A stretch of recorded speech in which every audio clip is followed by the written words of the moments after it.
Class 9 chapter 1 chemistry का जो है हमारे आसपास के पदार्थ, उसके बारे में आज हम पढ़ेंगे। इसमें हम आज पढ़ेंगे कि पदार्थ क्या होते हैं, इनके बारे में जानकारी प्राप्त करेंगे। तो पदार्थ को हम मुख्यतः वो भी कह सकते हैं जो स्थान घेरे, जिनका कुछ भार हो, उन्हें हम पदार्थ कहते हैं। जैसे कि मान लीजिए मेरे हाथ में जो मार्कर है वो एक पदार्थ हो गया, ये बोर्ड एक पदार्थ हो गया। जिस जगह हम पढ़ा रहे हैं उस जगह को भी हम मान सकते हैं, क्योंकि ये जगह स्थान घेर रहा है, इसका कुछ ना कुछ वजन तो होगा ही। जैसे हम देखें तो हमारे घर में जो खिड़की होते हैं, दरवाजे होते हैं, उनको भी पदार्थ ही कहा जाता है।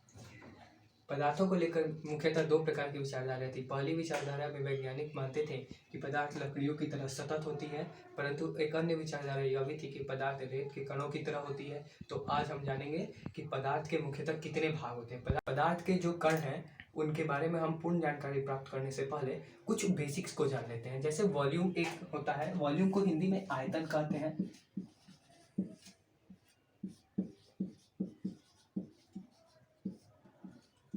जो जगह घेरेगा उसे हम वॉल्यूम कहते हैं। जैसे ये मार्कर इस कमरे में जितना जगह घेरा हुआ है वो उस मार्कर का आयतन हुआ। अब हम वॉल्यूम के बाद से अंतराणविक बल के बारे में पढ़ते हैं। तो अंतराणविक बल उन्हें कहेंगे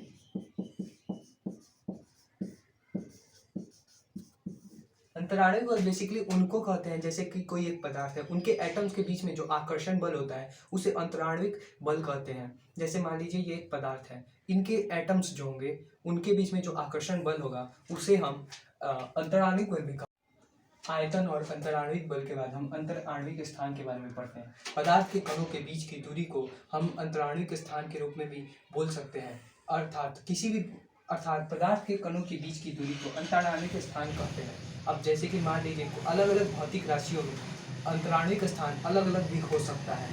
तो हम ठोस में अलग अंतराणविक स्थान होगा, द्रव में अलग अंतराणविक स्थान होगा, गैस में भी अंतराणविक स्थान अलग होगा। बाद हम मेल्टिंग पॉइंट अर्थात गलनांक के बारे में पढ़ेंगे। तो इसे इंग्लिश में जानने के बाद हम हिंदी में भी जानेंगे। तो melting point is the temperature at which a solid becomes a liquid at normal atmospheric pressure. अर्थात वह मैक्सिमम टेम्परेचर जिस पर ठोस गलना शुरू हो जाता है उसे मेल्टिंग पॉइंट या गलनांक कहते हैं।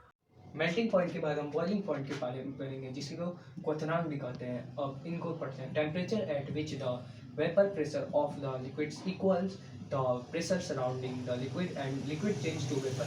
अर्थात वह मैक्सिमम टेम्परेचर जिस पर कोई तरल पदार्थ बॉयल होना शुरू हो जाता है उसे हम बॉइलिंग पॉइंट अर्थात क्वथनांक कहते हैं। पदार्थ के मुख्यतः तीन भाग होते हैं। पहले को हम कहते हैं ठोस,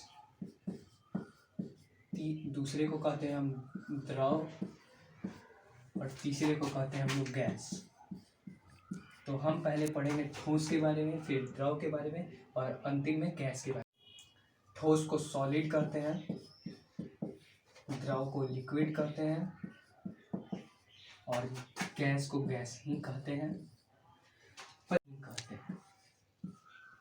अब एक बात ये भी है कि पदार्थ को अंग्रेजी भाषा में मैटर कहा जाता है।